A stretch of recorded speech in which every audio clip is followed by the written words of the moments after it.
Hello, Wolfpack. This is Catastrophe, and today we're looking at something new, something dark, something so twisted you might just laugh a little. No, it's not the new My Little Pony. It's the latest movie, Batman the Killing Joke. Wolf is looking into the joke at the end because he didn't get it, but I'll tide you over because I'm smarter than him. This joke makes no sense. Ugh!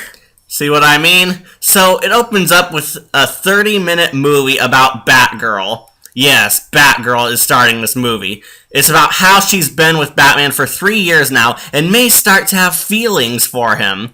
The duo tries to stop a robbery of the antagonist of the Batgirl backstory, Paris Franz, and they fail. Paris gets away, they lose what he was stealing, and Batgirl for some reason starts to obsess over stopping him.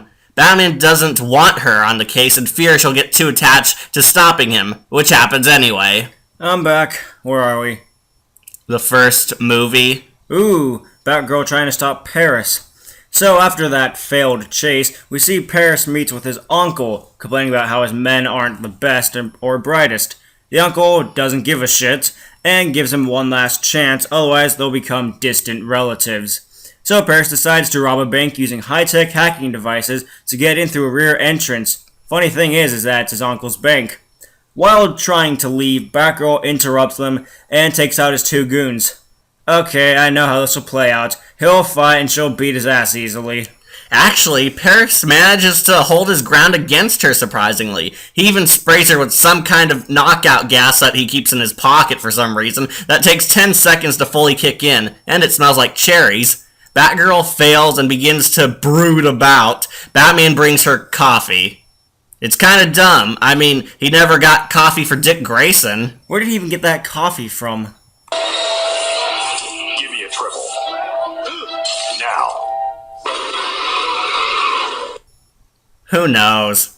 Anyways, Paris later takes all the money from his uncle's offshore accounts, only to get attacked by assassins sent from his uncle a few seconds later. He and Mr. British accent that comes and goes escape and become the distant relatives. Paris later toys with Batgirl, leading her on a scavenger hunt via iPhones.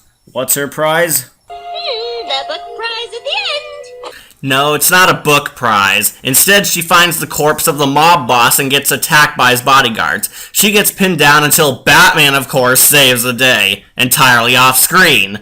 Why? We want to see Batman fighting in a Batman movie. Anyways, Batman is a sexist hero as the two are not even close to being equals, but are still partners. Don't forget they just drives off without any kind of goodbyes. Barbara tries to call Batman to talk about their now complicated relationship, until Paris surprise attacks Batman when he was at the docks looking for Paris. Wow, 2 missiles and the Batmobile just blows up easily. And it was actually kinda nice to see that. Sure, it shouldn't really happen in a Batman movie, but it shows that he's not immune to everything. He even gets stabbed by a wooden stake and is wounded, leaving Batgirl to save him, only for her to release her rage out on Paris. Plus, Batman isn't immune. He's Batman. He's the Chuck Norris of the DC universe. But Wolf does raise a point. He is kind of human more in this movie. This is the second time she vents out her anger also. Earlier, when hearing the news, she just straight up assaulted a guy who was complaining about needing space in his relationship with his clingy girlfriend. I'm surprised he doesn't just sue her. Because she went too far when beating up Paris Franz, she decided to stop being Batgirl because being a superhero is too hard for her. And that's the end of the Batgirl movie. Now we actually get to the Killing Joke, the real movie. And it opens up with, of course, Nightmare Fuel. Yep, bunch of dead people killed by the Joker. Harvey Bullock is also more useful than Jim Gordon throughout the entirety of this film. Batgirl gets a quick, pointless scene of being objectified as a woman, only for the movie to go to Jim and Batman entering Arkham Asylum. One lame Two-Face cameo later, we enter Cell 0801, or August 1st, the day the movie came out for iTunes. Ha ha ha, fourth wall joke. Batman tells the Joker about his relationship with him, which is weird because it seems like he's actually in love with him or something. Turns out the Joker is long gone and Batman was confessing to Stand-in, who had a creepy smile while in the shadows. The real Joker is at an amusement park in which the owner can't even recognize one of the biggest serial killers of all time. And of course he dies. But not before a flashback of the Joker's tragic home life in which he failed to support his wife. Which was actually emotional. You can really feel for the Joker's low financial situation and his desire to help his wife. The Batcave scene is entirely pointless, unless you count making Joker references on his computer screen. Jim Gordon, looking a tad like Mr. Rogers, is then kidnapped by the Joker, while the Joker shoots Barbara in the waist, all with a creepy smile on his face. Seriously, these are creepy, but one of the best parts of the movie, actually. Flashback 2 occurs, and it's with Joker helping two mob bosses rob a card store located next to Ace Chemicals. That's the worst business location ever. I wonder if they have a sign that reads something like, "Warning, chemicals may seep into building." Gordon is then sent on a train towards madness by the Joker, while Barbara gets a visit from the worst doctor ever. He pokes her feet 3 times and concludes, she won't be able to walk again.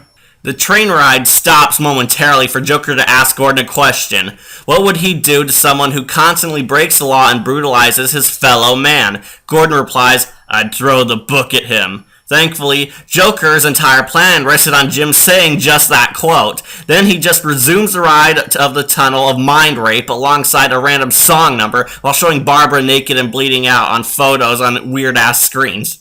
Flashback 3, and we see that Joker runs into some bad luck. His wife is now dead. The goons are actually sorry for his loss, but won't let him back out just yet.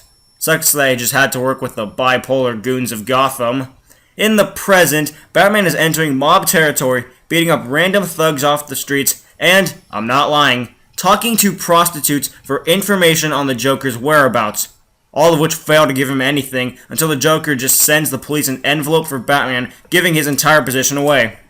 Before entering the circus, the final Joker flashback comes and we see how everything went south for him. Security guards find Joker and the bipolar goons of Gotham breaking in, shoot at them without asking questions, and kill the 2 goons, while Batman scares Joker into falling into the chemicals. In the present, Batman goes to the amusement park and fights the circus freaks, killing 2 of them, one by suffocation, the other by throwing him in a pit of spikes in order to get him off his back. And I thought Batfleck was dark. Gordon isn't actually broken, surprisingly, and Batman goes after the Joker. Finally, the moment we've all been waiting for. He finds the Joker in a recreation of his old apartment, just with the furniture upside down. Symbolism. Yes, an obvious metaphor for the Joker's life turning upside down in that one day. And of course, Batman wins, but doesn't beat the Joker up after beating him up and tackling him out of the window. They kind of just make up. And we get to hear the killing joke, which is not only a comparison of their relationship, but funny because of one of the inmates thinking the flashlight could work as a light bridge from Portal 2. And they just laugh the night away, and the end. All except for a pointless post-credits scene of how Oracle is independent, even though the entire movie has her shown as an emotional teenager who's not independent and very needy of Batman.